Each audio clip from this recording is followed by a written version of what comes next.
First ever factory outlet Mukunda jewelleries, KPHP, Somajiguda, Kothapet, Khammam. నమస్తే రమగారు. నమస్తే జయ. రమగారు, శివపార్వతుల కళ్యాణం చాలా సందర్భాలు మనం మాట్లాడుకున్నాము, కానీ కార్తీక మాసం కదా, ఇంకొకసారి చెప్పుకుందాం. గిరిజా కళ్యాణం ఎంత విశేషమైందో కథ. మొట్టమొదట మన దక్ష ప్రజాపతి తన కూతురైన సతీదేవిని పరమేశ్వరుడికి ఇచ్చి వివాహం చేశాడు. దక్ష ప్రజాపతికి ఎంతమందో సంతానం. ప్రజాపతి అంటే ఈయన అందరినీ పుట్టించాడు. 27 మంది కన్యకల్ని చంద్రుడికి ఇచ్చాడు. చంద్రుడు శివుడు తోడల్లుళ్ళు. విశేషమైన కథ కదా. అయితే ఈ అపురూప సౌందర్యవతి అయిన సతీదేవి పుట్టిన దగ్గర నుంచి పరమేశ్వర అనుగ్రహం కోసమే తపస్సు చేసేది. పరమేశ్వరుణ్ణే ప్రార్థించేది ఆవిడ, ఆయన్నే పూజించేది, ఆయనే తలుచుకునేది. ఆమెని పరమేశ్వరుడికి అర్పించాడు. అర్పిస్తే సరే, ఇది విశేషంగా జరిగింది. ఒకసారి ఏదో యజ్ఞం అప్పుడు దక్ష ప్రజాపతి వస్తే అందరూ లేచి నిలబడ్డారు. పరమేశ్వరుడు లేవలేదు. ఆయన గౌరవించారు అందరూ. పరమేశ్వరుడు లేవకపోతే ఈయన కోపం వచ్చింది ప్రజాపతికి. నేను ప్రజాపతిని కదా, ఈ పుట్టిన మహాద్భుత దేవతలందరికీ భార్యల్ని కన్నది నేను. మామగారిని చూసి లేవడు, అగ్రతాంబూలం ఇవ్వవలసిన వాడు కదా. మామంటే పితృపంచకంలో ఒకడు. పరమేశ్వరుడికి పితరుడు లేడు, స్వయంభువు ఆయన. నేను పిల్లనిచ్చిన మామని, అంటే నేను తండ్రిని, నన్ను గౌరవించాలి. ఆయన అక్కడ ఆ యజ్ఞానికి భర్తగా ఉన్నాడు పరమేశ్వరుడు. యజ్ఞభర్త ఇంకొకళ్ళకి నమస్కారం చేయడు, ఆ మొత్తం యజ్ఞానికి ఆయనే భర్త. అందుకని ఆయన లేవల, సభా మర్యాద పాటించలేదు. అల్లుడే గౌరవం ఇవ్వకపోతే వీళ్ళందరూ ఎట గౌరవం ఇస్తారు నాకు అని ఒక రకంగా మండిపోయింది ప్రజాపతికి.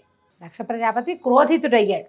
ఆయన క్రోధం ఎలాంటిదంటే, దాంతో ఆయన ఏం చేస్తున్నాడో ఆయనకి తెలియదు, ఒళ్ళు తెలియని తన వస్తుందన్నమాట. ఇక్కడేమో కోపం వచ్చింది శివుడి మీద. ఈ చంద్రుడికి 27 మంది కన్యకల్ని ఇచ్చాడు కదా, తారలు అందరినీ ఇచ్చాడు. ఒకడికే ఇచ్చి వివాహం చేశాడు. వాళ్ళల్లో ఆయన కొంచెం రోహిణి అంటే ఎక్కువ ఇష్టం ఆ చంద్రుడికి. అలా ఉంటుంది. మనం రాజుల గాథల్లో కూడా చెప్పుకున్నాం. ఒక అమ్మాయి ఏదో చాలా అనురూపంగా, చాలా అనుకూలంగా, అత్యంత ప్రియతమంగా ఉండేవాళ్ళు ఉండొచ్చు. ఆయన రోహిణి పట్ల ఎక్కువ కలిసి ఉంటున్నాడని మిగిలిన వాళ్ళంతా తండ్రి దగ్గరికి వెళ్ళి చెప్పారు. ఆయన రోహిణితోటే బాగా ఉంటున్నాడు నాన్న, బాగా అంత బాగా ఉండట్లేదంటే ఆయన అల్లుడిని శపించాడు. క్షయవ్యాధి వస్తుంది నీకు, క్షీణించిపోతావని. చంద్రుడికి హెచ్చుతగ్గులు ఉన్నాయి కదా, అవి ఆయన వల్లే వచ్చాయంటారు. క్షయవ్యాధితో క్షీణించిపోయిన చంద్రుడు పరమేశ్వర అనుగ్రహం వల్ల మళ్ళీ ఆ వ్యాధిని పోగొట్టుకున్నాడు. నిజానికి రోహిణి నక్షత్రం మీద కోపంతో మిగిలిన వాళ్ళు చెప్పారు, కానీ చంద్రుడు చిత్తా నక్షత్రంతో చాలా బాగుంటాడు. చిత్రాచంద్రమసోరివ అన్నాడు కాళిదాసు. రాజుగారు భార్య ఎలా ఉన్నారంటే, చిత్తా నక్షత్రంతో కూడి ఉన్నప్పుడు వాళ్ళిద్దరూ ఎలా మెరిసిపోతారట. చిత్తా నక్షత్రం వస్తే పక్కకి చంద్రుడు మెరుస్తాడు, చిత్తా మెరుస్తుంది. అలా ఉన్నారని చెప్తారు. అంత ప్రత్యేకమైన వాళ్ళిద్దరూ. రోహిణి చంద్రులు అలా అత్యంత ప్రేమగా ఉండేవాళ్ళు అన్నమాట. ఈ దక్ష ప్రజాపతి తీవ్రమైన కోపిష్టివాడు అవటంతో అతను ఏమనుకున్నాడు, నిరీశ్వర యాగం అని ఒక యాగాన్ని సంకల్పించాడు. ఈశ్వరుడు లేడు. నిరీశ్వర యాగం పేరే అది, నిరీశ్వర యాగం. అసలు ఈశ్వరుడు లేడన్న యాగం సంకల్పించి బ్రహ్మాది దేవతలందరినీ పిలిచి పరమేశ్వరుడికి కార్డు పిలవలేదు. అయితే సతీదేవి, మా పుట్టింట్లో జరుగుతున్న వ్యవహారం కాబట్టి నాకు పిలుపక్కర్లేదు, నువ్వు రాకపోతే మానేసేయి, నేను వెళ్తానంది. ఆయన చెప్పాడు, మనని పిలవల, నాకు ఆహ్వానం రాలేదు, నువ్వు వెళ్ళొద్దన్నాడు. సతీదేవిని వద్దన్నాడు. కానీ ఆవిడ చిన్నపుచ్చుకుంది. మా ఇంట్లో అవుతోంది, నా చెల్లెళ్ళందరూ వస్తారు, నేను కూడా వెళ్ళాలి. ఇప్పుడు మనం కూడా చేస్తాం అట్లాంటిది. ఈ దేవతల గాథలన్నీ మానవుల గాథలకి ప్రతిబింబాలన్నమాట, చూపిస్తారు. అట్లా వెళ్తే ఏమవుతుందో సతీదేవి కథే తెలియజేస్తుంది మనకి. అవమానపడతాం అనవసరంగా. ఈవిడ బయలుదేరి వెళ్ళింది. బయలుదేరితే నంది, భృంగిరిట్టుడు వీళ్ళ కొంతమందిని ప్రమథగణాలను ఇచ్చి అమ్మకి తోడుగా పంపిస్తే ఈవిడ వెళ్ళింది. వెళ్ళేసరికల్లా ఆయన అవమానకరంగా మాట్లాడాడు తండ్రి. నేను సంకల్పించిందే నిరీశ్వర యాగం, నిన్ను ఎవరు పిలవని పేరంటానికి ఎందుకు వచ్చావు నువ్వు, కూతుర్ని కూడా అన్నాడు. అనేసరికల్లా ఆవిడంది, నువ్వు పిలవకపోతే ఎట్లా, నువ్వు పిలవనన్న మాట ఏమిటి, యజ్ఞభర్త శివుడు, పరమేశ్వరుడే యజ్ఞభర్త యజ్ఞకర్త, ఆయన పిలవకపోతే ఎట్లా, నువ్వు చేసింది తప్పు అనగానే ఆయన శివనిందకి పాల్పడ్డాడు. తిట్టేశాడు అల్లుడిని. తిడితే ఈవిడ ప్రత్యక్షంగా కానీ పరోక్షంగా కానీ శివనిందని నేను భరించను. నా భర్తని నిందించటమనే కాదు, నా భర్తను నువ్వు తంటమే కాదు, పరమేశ్వర నింద చెవితో విన్నా తప్పే అని చెప్పి ఆయన వద్దన్నా నేను ఇంత పని చేశాను, ఇక్కడికి వచ్చాను. ఆయన పరోక్షంలో ఆయన అవమానానికి నేను కారణమయ్యాను కాబట్టి నేను యోగాగ్నిలో నా శరీరాన్ని దహించేసుకున్నా, ఇక నేను ఇక్కడ ఉండను అని చెప్పి ఆవిడ యోగాగ్నిలో దహనం అయిపోయింది. అమ్మ చితాభస్మం కొంత భస్మం రాలిపడింది, ఆమె శరీరం అక్కడ ఉన్నది. ఎప్పుడైతే ఇది జరిగిందో ఈ మొత్తం ప్రమదగణాలు కేకలు పెట్టేసి శివుణ్ణి పిలిచారు, అమ్మ ఆహుతి అయిపోయిందని. ఇక్కడికి ఉగ్ర రూపంతో పరిగెత్తుకుంటూ వచ్చాడు శివుడు. భార్యా వియోగం భరించరానిది, పరమ ప్రీతితోటి ఉండే భార్య ఆమె అవమానపడి ఇలా అయిపోయింది కాబట్టి ఉగ్రంతో, పైగా మనం పరిగెడితే మనకి ఒక రకమైన ఉద్రేకం వస్తుంది. ఆయన ఏం చేశాడు, తన జటల్లో నుంచి ఒక జటతో వీరభద్రుడిని సృష్టించాడు. ఈ దక్షాధ్వరం విధ్వంసం చేయి, ఇది నా భార్య శవాన్ని చూసినటువంటి ఈ దక్షాధ్వరం నడవకూడదు ఇంకా, అదే ఒక్కటే ఆజ్ఞ. ఈ హాహా అని పెద్ద జటలతోటి బోల్డ్ అనే ఆయుధాలతోటి పరమశక్తివంతమైనది శివక్రోధమే. ఆయన కోపం నుంచి పుట్టిన వీరభద్రుడు సర్వనాశనం చేశాడు, మొత్తం దక్షయజ్ఞ వాటికని భూస్థాపితం చేశాడు. కనపడిన దేవతలను కనపడ్డట్టు రుద్రగణాలు చితకుట్టేసాయి. దక్షుడి తల నరికేశాడు వీరభద్రుడు. ఈ వీరభద్రుడే మనకి పట్టిసపు కొండ మీద అక్కడ ఆగాడని మనం ఒక కథ చెప్పుకుంటాం. రాజమండ్రి దగ్గర ఉన్న పట్టిసపు కొండ మీద అక్కడ ఆయన వీరభద్రుడు వీరభద్రావతారాన్ని విరమించి శివలింగాకృతిగా మారాడని అదొక కథ చెప్తాం. పట్టిసం ఈ ఆయన దగ్గర ఉన్న ఆయుధమే పట్టిసాయుధమే అట్లా కొండగా మారిందంటారు. అయితే ఎప్పుడైతే ఈ వీరభద్రుడు ఇదంతా అయ్యిందో ఈ పరమేశ్వరుడు ఉగ్రంగా అయిపోయాడు. ఆవిడ కళేబరం అక్కడ ఉన్నంతసేపు ఈయన ఇలాగే ఉంటాడని విష్ణువు ఏం చేశాడంటే తన చక్రాయుధంతో ఆ శరీరాన్ని ముక్కలు చేసేసాడు.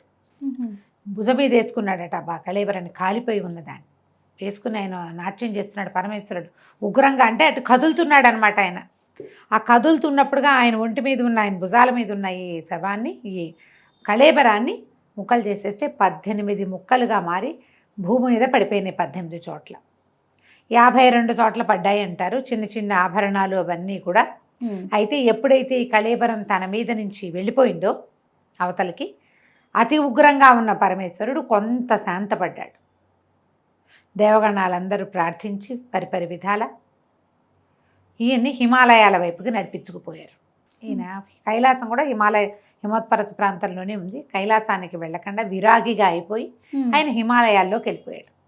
ఈ అటు ఇటు పారిపోయి కకావికలుగా అయిపోయినటువంటి దేవతలందరూ మళ్ళీ వచ్చి, బ్రహ్మదేవుడు వచ్చి ఈ మెడ నరికి ఉన్న దక్షుడికి గొర్రెతల అతికించి ఆయనతోటి ఈశ్వరుణ్ణి సంకల్పించి యజ్ఞం పూర్తి చేయించాడు. దక్షయజ్ఞ వాటిక, దక్షవాటికే అంటే సర్వనాశనం అయిపోయిన దాన్ని దక్షవాటిక లాగా తయారైంది అంటారు మన వాళ్ళు. ఈ సర్వనాశనం పూర్తి చేశారు. మరి యజ్ఞం పూర్తి చేయాలి, ఇది లోక సంక్షేమం కోసం చేసేవి కదా. యజ్ఞం అనగానే లోకక్షేమం కోసం మొత్తం పూర్తి చేశారు. ఈ హిమాలయాల్లోకి వెళ్ళిపోయి ఉండిపోయాడు శివుడు. ఆయన ఎప్పుడు పుట్టాడో, ఇది ఎప్పుడు జరిగిందో. అయితే ఈ మరణించి ప్రాణత్యాగం చేసిన సతీదేవి మరలా జన్మించింది. ఈసారి ఆవిడ ఎక్కడ పుట్టింది? దక్ష ప్రజాపతి నుంచి హిమోత్పర్వత ప్రాంతంలో హిమవంతుడు పరమభక్తిపరుడు, పరమసాత్వికుడు. ఆయన లాంటి సాత్వికమైన కొండ ఇంకొకటి లేదట. ఆయనకి మేనాదేవి అని భార్య ఉంది. ఆమె పేరు మేనక అంటారు, మేనాదేవి అనే రాస్తారు. ఈవిడ కడుపున మామూలు సంతానంగానే జన్మించింది. పర్వతరాజపుత్రిక కాబట్టి పార్వతి, శైలపుత్రి కాబట్టి శైలజ, ఇలాంటి పేర్లతోటి పార్వతీ నామధేయంతో ఈయనకి కుమార్తెగా జన్మించింది. వీళ్ళకి తర్వాత మైనాకుడు అనే కుమారుడు కూడా కలిగాడు. ఆయన ఇంకో కొండ. ఈ మైనాకుడు మనకి శ్రీమద్ రామాయణంలో కనపడతాడు, సుందరకాండలో. మళ్ళీ చెప్పుకుందాం. ఓకే. ఈ జన్మించిన పుత్రికకి పిల్ల కొంచెం పెద్దదైంది. కొంచెం 9 ఏళ్ళు వచ్చాక ఆయన ఏం చేశాడు, పిల్ల చాలా బుద్ధిమంతురాలు, సాత్వికురాలు, కొంచెం పూజా విధానం అది ఆసక్తి కలిగింది. అయితే ఈయన పరమేశ్వరుడు తన పర్వత సానువుల్లో ఒక చోట తపస్సు చేసుకున్నాడు. పిల్లకి అంత వ్యక్తత వచ్చింది, ఊహ పద్ధతి అన్నీ తెలిసాక పరమేశ్వరుడి సేవకి నియోగించాడు హిమవంతుడు. ఈ పార్వతిని. మరి భగవంతుడు ఇక్కడ ఉన్నాడు, ఆయన సేవించాలి కదా. పిల్ల రోజు వెళ్ళేది. పరంజ్యోతిగా కనపడుతున్న ఆయన స్వరూపం పట్ల ప్రేమ పెంచుకుంది ఈ చిన్నపిల్ల. ఆయన చూస్తూ ఉంటే మనకు ఆసక్తి కలుగుతుంది కదా. అయితే ఇంతలో ఏమైంది, అప్పట్లో తారకాసురుడు అని ఒక రాక్షసుడు. ఆ తారకాసురుడికి పరమేశ్వర భక్తి విపరీతంగా ఉంది. వాడు ఏం చేశాడు, పరమేశ్వరుడి కోసం తపస్సు చేసి ఈశ్వరుణ్ణి స్వాధీనం చేసుకుని నువ్వు నాతో ఉండు అని అడిగితే ఆయన తన ఆత్మలింగాన్ని ఇతనికి ఇచ్చారు, తారకుడికి.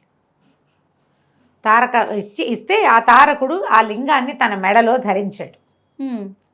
ఎప్పుడైతే ఈ అమృతలింగం అతని దగ్గర చేరిందో ఇక వాడి శక్తికి పట్టపగ్గాలే పోయింది. శివుడు ఆయన తపస్సులో ఆయన ఉన్నాడు, ఆయనకు వీడితో సంబంధం లేదు. తారకాసురుడికి ఏం చేస్తే అనిపించింది, పరమేశ్వరుడు ముక్తిప్రదాత, మనకు ఆరాధ్య దైవం. కానీ మహావిష్ణువు అలా లేడు. అతను రాక్షసాంతకుడైన హరి, ఆ రాక్షసాంతకుడు. కాబట్టి తమ జాతిని అంతం చేస్తున్న విష్ణువుని పట్టి పల్లార్చాలని పుట్టింది తారకాసురుడికి. విష్ణువుని ఎంతసేపు కొలిచేవాళ్ళు ఎవరు, దేవతలు.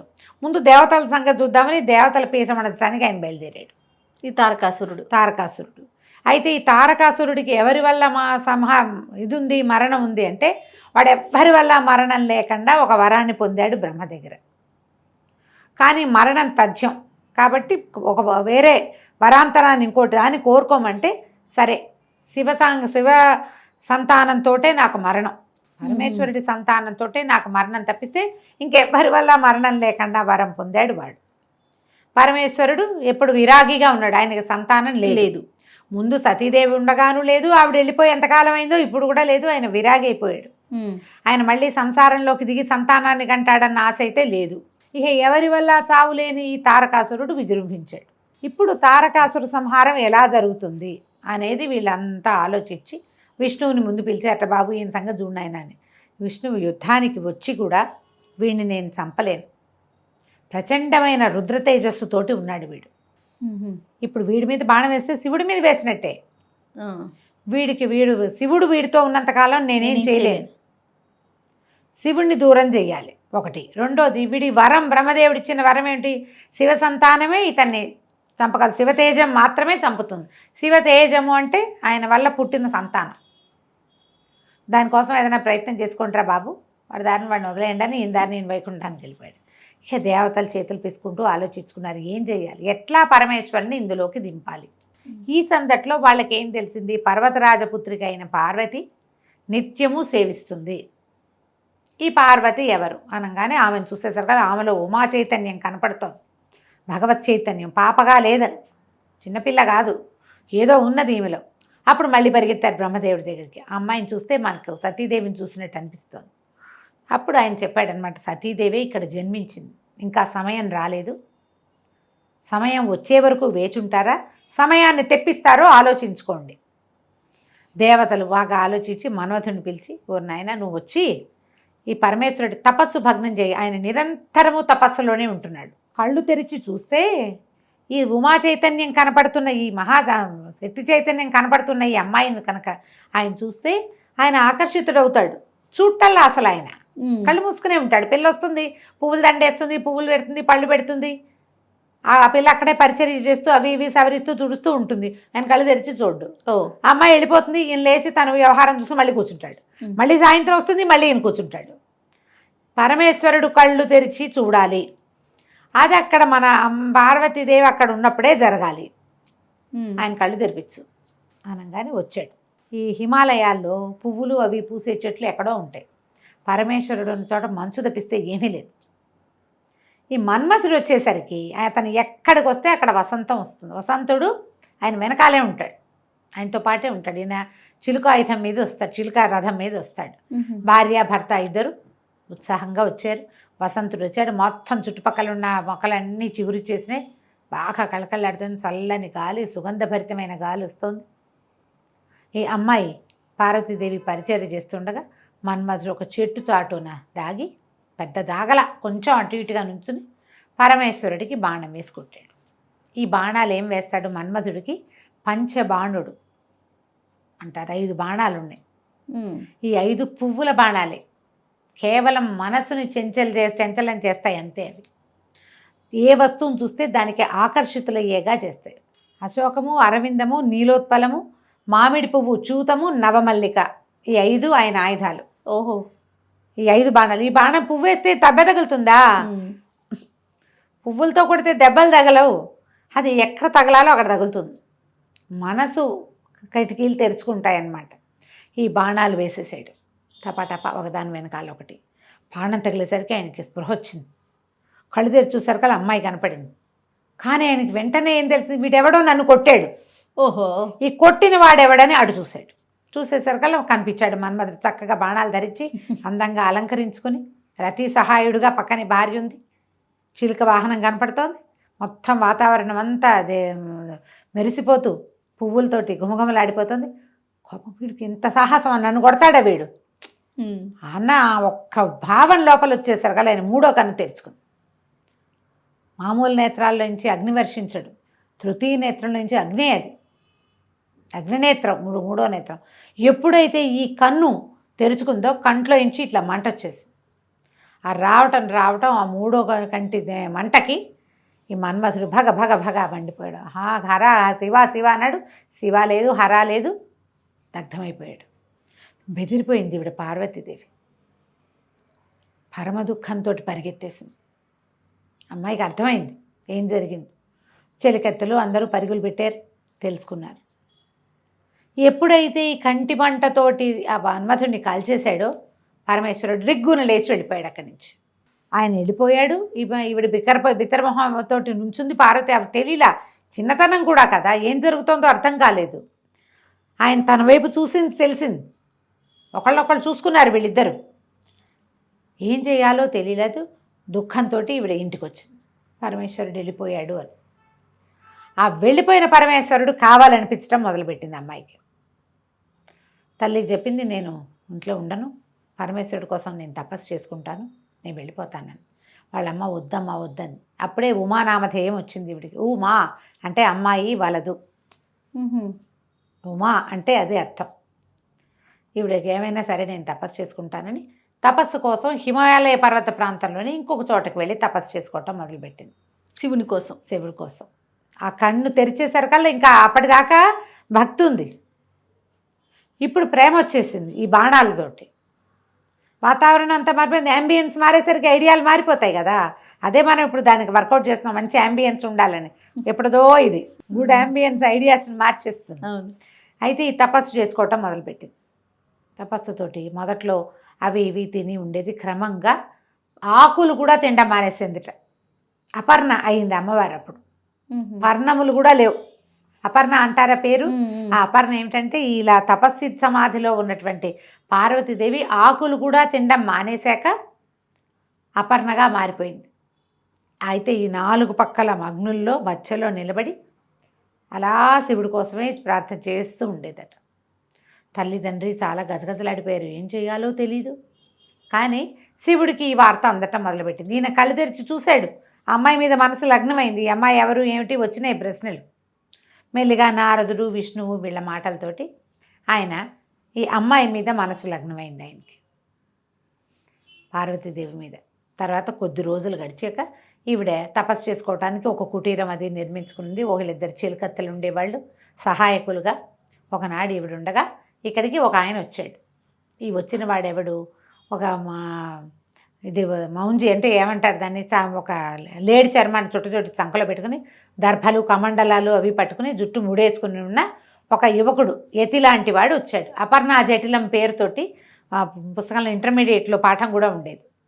వచ్చి ఈవిన అమ్మాయి నువ్వు ఎవరి కోసం తపస్సు చేస్తున్నావు ఏమిటి అని కనుక్కున్నాడు. పరమేశ్వరుడి కోసం చేస్తున్నానని చెప్పింది. చెప్పేసరికి ఆయన అన్నాడు, ఆయనది నీకు మ్యాచింగ్ ఎక్కడ కుదురుతుంది? ఆయన బూడిద పూసుకుంటాడు, శ్మశానాల్లో ఉంటాడు, రక్తం ఓడుతున్నటువంటి ఏనుగు చర్మం కట్టుకుంటాడు, పులులు వీటిని మన పాముల్ని ధరిస్తాడు. మీ పొద్దున నీ పెళ్ళైతే, అతనితో నీ పెళ్ళైతే నువ్వు తెల్లటి దుకులం ఒక తెల్లటి వస్త్రం కట్టుకుంటావు, బంగారపు రంగు హంసల అంచున్న పట్టుచీర కట్టుకుంటావు, ఆయనేమో నెత్తురోడుతున్న గజాజీనం కట్టుకుంటాడు. మీ ఇద్దరికి మ్యాచింగ్ ఎట్లా కుదురుతుంది? నువ్వు ఇట్లా హిమాలయాల్లో చక్కటి పర్వత ప్రాంతాల్లో ఉన్నావు, ఆయనేమో శ్మశానాల్లో ఉంటాడు, నీకు ఇన్ని నగలు నాణ్యాలు బంగారం బోళ్ళంతుంది. మీ తండ్రి రత్నాకరుడు, వజ్రాలు వైఢూర్యాలు ఆయనలోనే పుడతాయి, ముత్యాలు పుట్టే వంశం మీది, ఆయనేమో కపాలలేసుకుని తిరుగుతాడు అని ఎంత కవ్విస్తాడో ఆవిడ్ని. అతనితో ఇట్లా వివాహం కోసం ఏమిటి, నువ్వు వివాహం చేసుకోవాలంటే ఎంతమంది లేరు, ఈయన చేసుకోవటం ఏమిటి? అమ్మనేడు నాన్నలేడు ఎవరు లేరు అక్క ఆయనకి. దిగంబరుడు, దిక్కులే అంబరాలుగా కలిగినవాడు, ఎవరు లేరు. దిగంబరుడు అంటే వస్త్రాలు లేనివాడని కాదు, ఎల్లలు లేనివాడు. పైగా ఏమో ఆయన వెనకాల తిరిగే వాళ్ళంతా విచిత్ర వేషధారులు, ఒక నంది, ఓ భృంగి, ఓ శృంగి, వీళ్ళంతా ఏమిటో రకరకాల వాళ్ళు, వీళ్ళంతా పెళ్ళికి తరలిస్తే మీ వాళ్ళు హడిలిపోతారు అని బాగా ఎక్కిరిస్తే ఈవిడే నువ్వేం మాట్లాడినా సరే శివుడే కావాలి, శివ నింద చేయటం ఎంత తప్పు, వినడం అంత తప్పు, వెళ్ళిపో నువ్వని చిలకత్తని పిలుస్తుంది ఈయన్ని, పంపించేసేయను. ఆయన పంపించేయమంటే ఆయన లేచి నిలబడి పరమేశ్వరుడిగా ఈ అమ్మాయికి కనపడతాడు. శివ కళ్యాణం ఎంత రొమాంటిక్గా జరిగిందో చూడు. అదే కదా. కనిపించి ఆమెని ప్రాణి గ్రహణం చేస్తాడు. తర్వాత వివాహం చేసుకున్నారు వీళ్ళు. వివాహం చేసుకోవడానికి హిమవంతుడితో మాట్లాడటానికి సప్త ఋషులు వచ్చి పరమేశ్వరుడికి నీ కూతుర్నిచ్చి వివాహం చేయమని సాంగంగా అడిగి వివాహం చేశారు. ఆ వివాహానికి మొత్తం అందరూ వెళ్ళారట, 3 కోటి దేవతలు వివాహానికి వెళ్ళారు. వీరికి వివాహం జరిగిన తర్వాత ఈ వివాహానికి పెళ్లివాళ్ళు, ఆడపెళ్లి వాళ్ళంతా స్వాగతం చెప్పడానికి వస్తే ఈయన వెనకాల ఈయనేమో కపాలాలు అవి ధరించి పెద్దగా ఇంత జుట్టు జటలతోటి ఒక ముసలి ఎద్దునెక్కి మహాద్భుతమైన ఆకారంతో త్రిశూలము, మన్నిండా పాములు, ఒంటి నిండా పాములతోటి ఈ వచ్చి చుట్టూతా ఉన్న ప్రమథగణాలన్నీ ఇవన్నీ రాక్షస పిశాచగణాలు కదా. ఆయన ఏముంటాడు? భూతనాథుడు. ఆయన శ్మశానంలో ఉండేవాడు. అక్కడ ఏముంటాయి? బేతాళ పిశాచాదులు బోల్డ్ అని ఉంటాయి. అందరూ హడిలిపోయారు. అందరూ దేవతలే అట్లా కనపడతారు.